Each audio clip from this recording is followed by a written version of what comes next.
Hi everybody, I'm Laura Shorter with Pocketful of Sunshine Miniature Golden Retrievers, and I'm here today to talk to you a little bit about prong collars.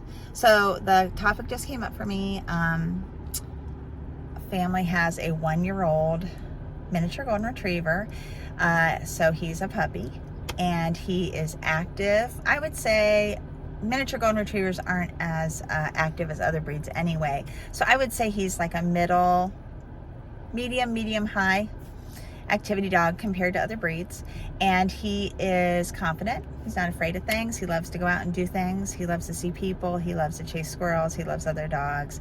He's a great dog, and he is a lot to handle. So this isn't uncommon in golden retrievers or mini goldens. They are usually, you pay up front. The first couple of years are kind of crazy. They're just crazy puppies, but then they chill if you put in your due diligence. So the question is, should a prong collar be used to help this dog obey and to have leash manners? And here's what I'd say about that. If you have a dog who's pulling you into traffic, who is endangering you and itself, then you're going to have to do something drastic, and that may include a prong collar or a shock collar. However, these are tools that need to be used with a professional trainer. Take some private sessions with a trainer who knows this method and is very experienced with it, because you could hurt your dog physically or psychologically utilizing these tools if you don't know what you're doing. So they're not my first choice by any means. If you're going to do it, get a professional trainer to make sure that you are on the right track and you don't make things worse for your dog. Now, having said that, I recommend a couple things. One, get a good collar. So when I say a good collar, I mean a collar that has, you can use a martingale collar, you can use a metal buckle collar. They have these clip collars now where they clip in. Don't use those. They pop off when the dogs pull and then they run away. And if they get the sense that running away is fun, you're gonna have a runner. So avoid those buckles. Instead, use the old school kind that we grew up with, you know, where it's metal and the little piece goes in the little hole in the, yeah. Or you could also use a, one of the nicest kind of collars are rolled collars. I have one on my website at pocketfulofsunshinegoldens.com. You can go to shop and I have one there. And if you use a rolled collar, you want to pull it up high on the dog's neck right here so that they can't pull. It will not hurt them, but it's not going to put prongs into their neck that pinch and give them pain either. And so we want to have training where we are built, that is built on mutual trust and on respect. And so if we can avoid inflicting pain, we want to try. Sometimes you can't avoid it because of safety. So my first line of defense for you is train every single day. Get in a puppy class, get in a canine good citizen class, get a private trainer, sign up for Baxter and Bella. You can do that on my website too. They even have FaceTime for free after you join the membership with trainers that can help you with this. We want to use positive reinforcement instead of pain. So that means you are appealing to the dog in a relationship using something they value. I would recommend straight up meat if you're in a situation that is going to be very distracting or exciting to your dog. If you're at the farmer's market, bring meat. Put it in a fanny pack, take an ice pack, stick it in there with it or whatever. You know, and I've got a recipe on my website. I believe I can push it out with this video of how I just cook a pork loin and dice it and freeze it on a cookie sheet. And I got like 6 months of treats for like $10, you know, and it takes me a couple of hours and I'm done for like a super long time. And it's a good, healthy option for them that doesn't have any junk or fillers. So high value treats for stressful, difficult situations. At home, just use their kibble.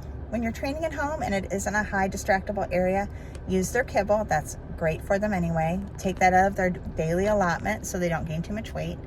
And so go to your puppy classes, go to your trainer, go to your resources, get resources and utilize them every single day. Get your dog on the leash every single day. And if they're too distracted outside, start inside.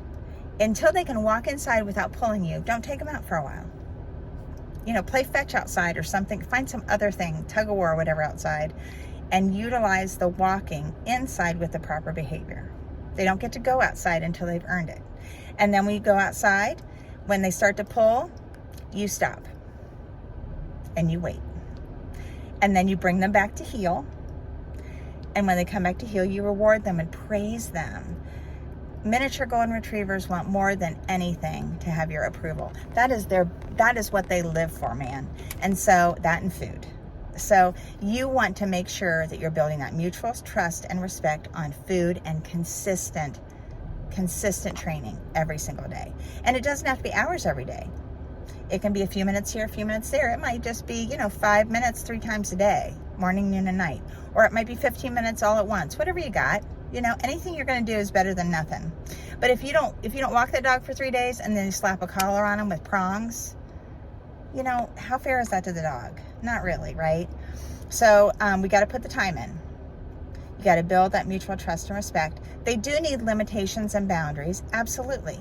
If you're walking and that dog starts to pull, they don't get to go anymore until they come back to heel. What does come to heel mean? That's another video. Stick with me. I will have that out in the next 24 hours for you.